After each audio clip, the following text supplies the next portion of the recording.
Alors, je vais te montrer comment faire pour avoir ce résultat-là. Donc, pour réaliser les fameuses manches à volant, donc il suffit de prendre le tissu de ton choix, de prendre un patron de manches à ta taille, enfin à la taille dont tu as besoin. Et donc normalement un truc de manche, enfin un patron de manche se place donc comme ça, et puis on va faire le contour de la coupe normale. Là en fait on va pas du tout faire comme ça, on va faire une toute autre technique. Donc tu vas prendre le patron de ta manche, tu vas la poser, tu vas la positionner le plus au bord de ton tissu. Après, si c'est à 5 mm du bord, à 5 cm du bord, c'est pas dramatique. Tu vas juste perdre 5 cm de hauteur de tissu, mais bon, enfin, c'est pas grave. À part si ça t'embête vraiment. Moi, en ce qui me concerne, ça m'embête pas. Donc, tu places ton patron donc, comme ça. Ah oui, j'ai peut-être oublié de le dire, mais il faut bien évidemment placer le patron sur 2 épaisseurs. Donc tu plies ton tissu et tu places ton tissu sur l'envers. Après ça peut être sur l'endroit, là c'est pas grave. Mais en général là c'est sur l'envers. Donc une fois que c'est placé, donc je prends un mètre ruban.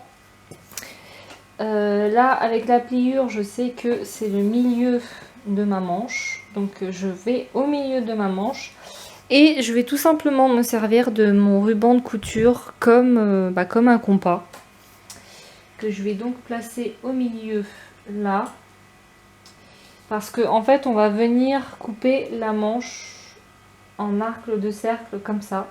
Donc pour ça je viens faire mes repères comme avec un compas pour que mon arrondi ressemble à quelque chose. Bon, moi en fin de compte je trouve que c'est pas assez grand, donc je vais le refaire à main levée.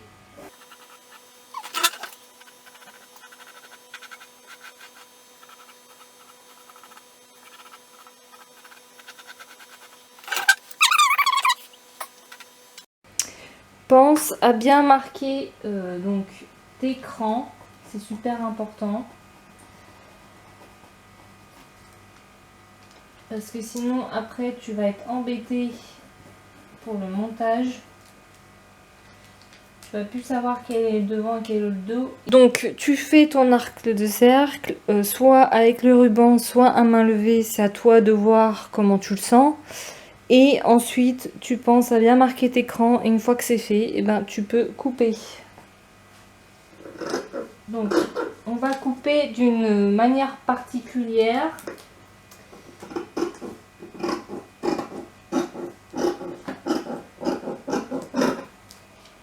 Donc la coupe va se faire comme ça. Là, le tour comme ça. Et mon arrondi comme ça.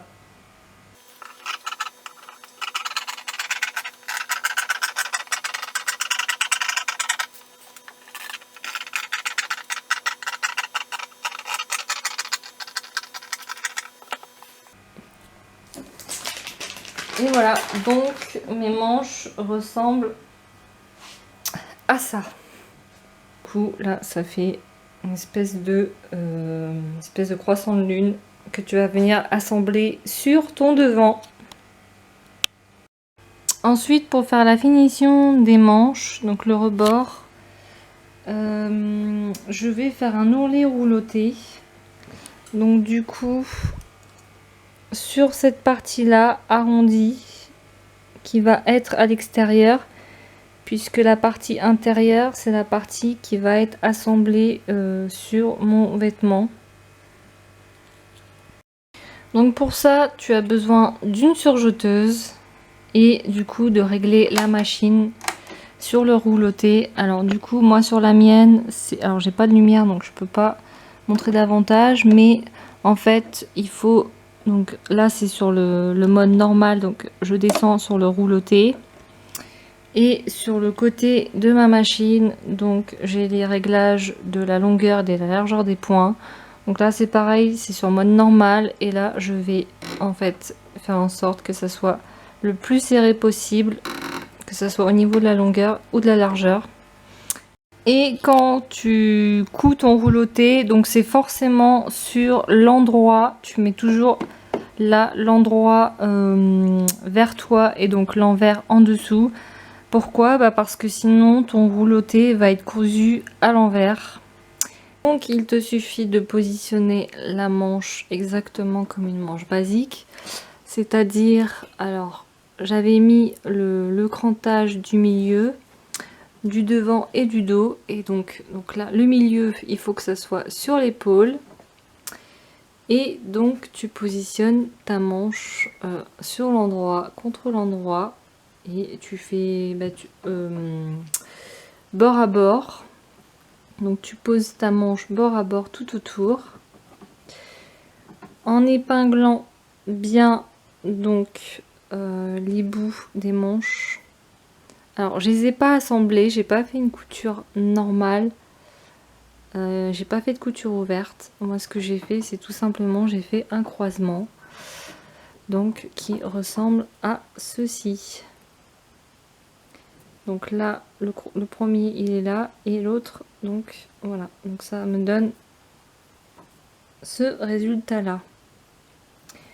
Donc après si tu préfères faire un assemblage à zéro, à la valeur de couture que tu as, tu peux très bien mettre bord à bord, faire ton assemblage et ensuite assembler la manche, c'est comme tu veux.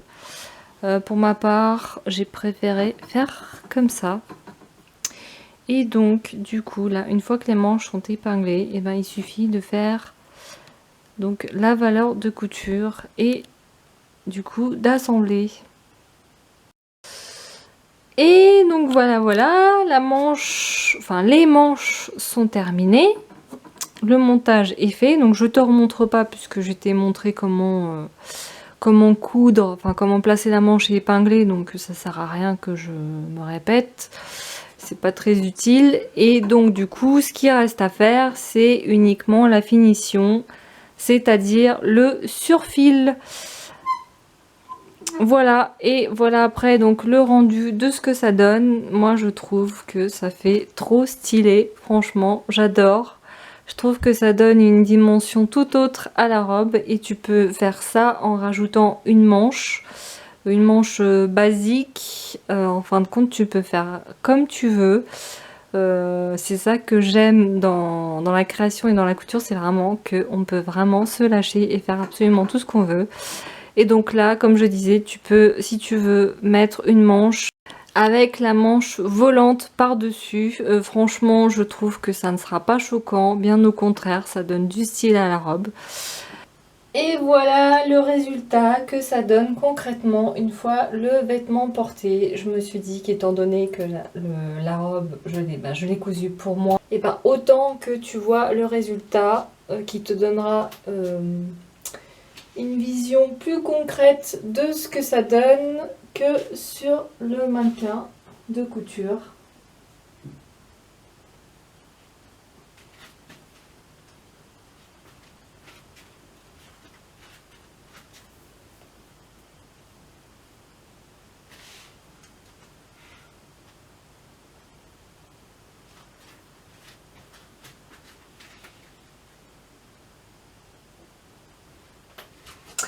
En tout cas, j'espère que ce tuto te sera utile et que tu auras le plaisir de faire des manches à volant sur tes vêtements. Tu peux aussi, alors on a vu dans la vidéo que, moi la manière dont j'ai fait c'était en arrondi, mais tu peux faire la forme que tu veux, tu peux faire en pointe, en te partant de la base de la manche, tu peux aussi faire un carré, tu peux faire des trucs un peu plus originaux si tu préfères faire quelque chose de particulier. Voilà, après à toi de voir la forme et le style que tu veux donner à ton vêtement et à tes manches. Sur ce, je te retrouve bientôt pour un nouveau tuto.